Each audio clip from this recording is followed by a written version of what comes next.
శ్రీకాకుళం జిల్లా ఆమదాల వలసకు ఒక చరిత్ర అయితే ఉంది. ప్రతి ఏటా ఒకే కుటుంబం నుంచి అయితే పోటీకి సిద్ధమవుతున్నారు. ఈసారి వాళ్ళని ధీటుగా రామ్మోహన్ జనసేన పార్టీ నుంచి మాత్రం బరిలో దిగారు. అయితే ప్రతిసారి ఒకే కుటుంబం నుంచి రావడం కాదు, ఈసారి నేను ముందుండి జిల్లాకి అదే ఏదైతే నియోజకవర్గానికి అభివృద్ధి చేస్తానంటూ నాకు ఒక అవకాశం ఇంటింటి ప్రచారానికి సిద్ధమయ్యారు. ప్రస్తుతానికి ఈసారి మామ అల్లుళ్ళ మధ్యన ఫైట్ అయితే ఉందని అంటున్నారు. కానీ వాళ్ళిద్దరి మధ్యన కాదు, నేను మంచి ఫైట్ ఇస్తానని చెప్పేసి రామ్మోహన్ జనసేన పార్టీ నుంచి అంటున్నారు. ఇప్పటికే నియోజకవర్గం మొత్తం తిరిగారు. ఇప్పటికే జనాల అభిప్రాయాలు కూడా తెలుసుకున్నారు. ప్రస్తుతానికి ఇంటింట ప్రచారాల మధ్యన ఏం విషయాలు తెలుసుకున్నారు ఆయన అడిగి తెలుసుకున్నారు. ప్రధానంగా చెప్పండి, ప్రతి ఏటా కుటుంబ సభ్యులు ప్రచారం చేసుకొని వస్తున్నారు. వాళ్ళ కుటుంబంలో వాళ్ళకి కాంగ్రెస్ పార్టీ నుంచి అలాగే వైసీపీ టీడీపీ ఒకే కుటుంబంలో ఉన్నారు.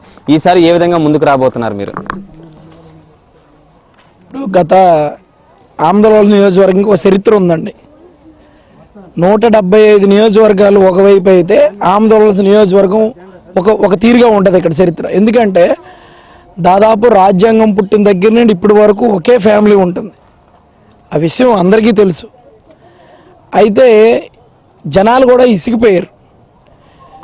మనం వెళ్ళి మాట్లాడేటప్పుడు కూడా ప్రతి ఒక్కరికి అందరికీ ఏదో ఒకటి, అమ్మ ఒకే కుటుంబాన్ని నమ్ముతున్నారు, మీరు కొత్తదనం కోరుకుంటే కొత్తదనం ఎలా వస్తుంది, ఎట్టి పరిస్థితుల్లో రాదు, మీరు ఒక అవకాశం ఇచ్చి చూడండి, మార్పు అనేది వస్తే కానీ కొత్తదనం అనేది రాదని చెప్పడం మనం జరుగుతుంది.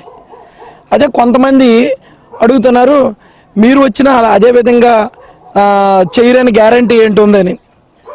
మీరు ఒకసారి మార్చి చూడండి. ఒక ఫ్యామిలీని చూశారు, ఇన్నాళ్ళుగా కొన్ని దశాబ్దాలుగా చూస్తున్నారు. మీ వైపు నుండి ఒకసారి మార్చి చూడండి. మార్చి చూసిన తర్వాత మేము చేయగలమో లేదనేది, ఇంకొక అవకాశం ఇవ్వగలమో లేదని మీకు తెలుస్తుంది. ఒకసారి అయితే ఒక అవకాశం ఇచ్చి చూడండి. పవన్ కళ్యాణ్ గారు అనే వ్యక్తి ఒక గొప్ప వ్యక్తి. ఈరోజు జనసేన పార్టీ పెట్టాక గత 5 సంవత్సరాలుగా కష్టపడే వాళ్ళతో పాటు యువతకి ఎక్కువగా ప్రాధాన్యత ఇచ్చారు. అదొకసారి ఆయన వ్యక్తిగతము, జగన్మోహన్ రెడ్డి గారు కానీ చంద్రబాబు నాయుడు గారు కానీ వాళ్ళ యొక్క వ్యక్తిగతం కానీ ఒకసారి తెలుసుకోండి.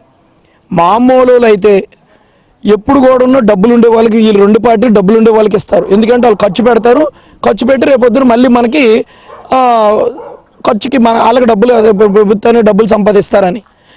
పవన్ కళ్యాణ్ గారు ఏం చేశారు, డబ్బులుండే వ్యక్తుల కంటే డబ్బులు లేని ఒక సామాన్య రైతు కుటుంబం నుండి వచ్చానండి. మా నాన్నగారు చిన్న రైతు, అదేవిధంగా నేను ఒక కార్మికుడిని, ఒక ప్రొక్లైన్ ఆపరేటర్ని.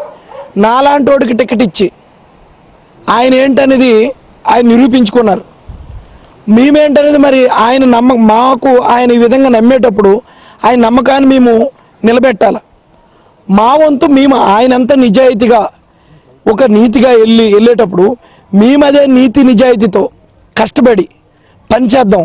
ప్రతి ఒక్క ఓటర్ని మాట్లాడి వాళ్ళ ప్రాబ్లమ్స్తో పాటు తెలుసుకొని వాళ్ళకి ఏ విధంగా అయినా సరే ఒక అవకాశం ఇవ్వండి అని చెప్పేసి అవసరమైనంత వరకు మేము వాళ్ళ దగ్గరికి వెళ్ళి వాళ్ళ ఇంటికి వెళ్ళి ఇంటింటికి వెళ్తాం. అదేవిధంగా ఈ రోజుల్లో రైతులు పేదవాళ్ళు ఎక్కువగా ఈ 100 రోజుల పనుల్లో ఉంటే ఆ చెరువుల దగ్గరికి వెళ్ళి వాళ్ళతో మాట్లాడి, అది ఇంటింటికి వెళ్ళి అందరితో మాట్లాడి విషయాలు చెప్పి మా మేనిఫెస్టోలు కూడా వాళ్ళకు కూడా ఒక స్పందన వచ్చిందండి. మన మేనిఫెస్టోలు జనసేన మేనిఫెస్టోలు చెప్పిన తర్వాత ఎవ్వరు కూడా బాగా ఆలోచించి రైతుల పక్షాన, మహిళల పక్షాన ఉండేటట్టు, అదేవిధంగా పేదల పక్షాన్ని ఉండేటట్టు, ముఖ్యంగా పేదల పక్షాన్ని ఉండేటట్టు మేనిఫెస్టోలు రెడీ చేశారు పవన్ కళ్యాణ్ గారు. ప్రధానంగా చెప్పండి, ఇక్కడ షుగర్ ఫ్యాక్టరీ అనేది వాళ్ళ కుటుంబాలకి ప్రతిసారి షుగర్ ఫ్యాక్టరీకి మేము తెరిపిస్తామని చెప్పి నినాదాలు చెప్పుకొని ఓట్లు తీసుకొని వస్తున్నారు. 2019 ఇప్పటికే ఎన్నికలు అనేది చాలా ప్రతిష్టాత్మకంగా తీసుకున్న ఎన్నికలు. ఈ ఎన్నికల్లో మీరు ఏ విధంగా ముందుకెళ్తున్నారు? షుగర్ ఫ్యాక్టరీ పరిస్థితి ఏమైనా ముందుకు తీసుకొచ్చే అవకాశాలు ఉన్నాయా? సీతారాం గారు మినిస్టర్గా ఉండేటప్పుడు, చంద్రబాబు నాయుడు గారు ఈ చీఫ్ మినిస్టర్గా ఉండేటప్పుడు షుగర్ ఫ్యాక్టరీ ఆపించడం జరిగింది. మన ఆంధ్ర రాష్ట్రంలో కొన్ని ఫ్యాక్టరీలతో పాటు ఇక్కడ కూడా ఆమదాల ఫ్యాక్టరీ కూడా ఆపించడం జరిగింది. తర్వాత వచ్చిన రాజశేఖర రెడ్డి గారి ప్రభుత్వం వచ్చింది. తర్వాత కూడా మేము వచ్చి తెరిపిస్తామని చెప్పేసి వాళ్ళు మాట ఇవ్వడం జరిగింది. 2 సార్లు కాంగ్రెస్ గవర్నమెంట్ కూడా అదే మాటతో వెళ్ళి వాళ్ళు కూడా విఫలమయ్యారు, తెరిపించలేదు. అదేవిధంగా ఏంటంటే ఇక్కడ సత్యవతి గారు కూడా మాట ఇచ్చారు, మరి మాట నిలబెట్టుకోలేకపోయారు. అదేవిధంగా మళ్ళీ బరిలోకి దిగిన టీడీపీ గవర్నమెంట్ వచ్చింది. టీడీపీ గవర్నమెంట్ వచ్చినప్పుడు చంద్రబాబు నాయుడు గారు కూడా మాట ఇచ్చారు. విప్ కోన రవికుమార్ గారు కూడా మాట గట్టిగానే ఇచ్చారు, నేను తెరిపిస్తాను, చేసి చూపిస్తాను అనేసి. అలాగే రామ్మోహన్ నాయుడు గారు ఆయన కూడా మాట ఇచ్చారు, తెరిపిస్తాం తెస్తామని చెప్పేసి, యువత కష్టం మాకు తెలుసు మేము నిలబెడతామని వీళ్ళందరూ విఫలమైపోయినారు. ఈరోజు చెప్పుకోవడానికి ఏం కొత్తగా ఏం లేదు మాట. మళ్ళీ ఇప్పుడు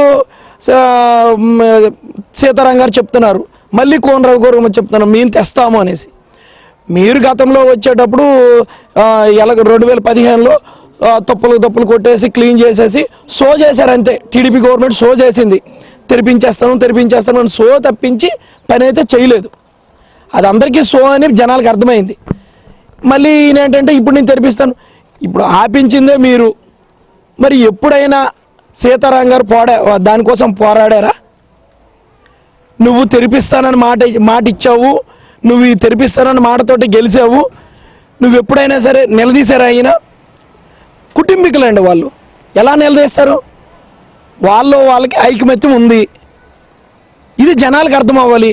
అది మేము జనాల దగ్గరికి తీసుకెళ్తున్నాం, ఖచ్చితంగా జనాలకు అర్థమవుతుంది, గెలిపిస్తారు. ఏంటంటే వాళ్ళ దగ్గర వాళ్ళు మాట్లాడాలని చెప్పేసి మాట్లాడుకోవచ్చు.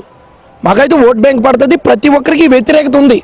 అదే కాదు, ఇప్పుడు మామ వచ్చేసి షుగర్ ఫ్యాక్టరీ మూయించాడని అల్లుడు నేనేం తక్కువ తిన్నాననేసి దూస్ ఫ్యాక్టరీ ఆపించారు, ఇక్కడ జూట్ మిల్లు ఆపించారు. దానివల్ల ఎంతమంది రోడ్డున పడ్డారు కార్మికులు?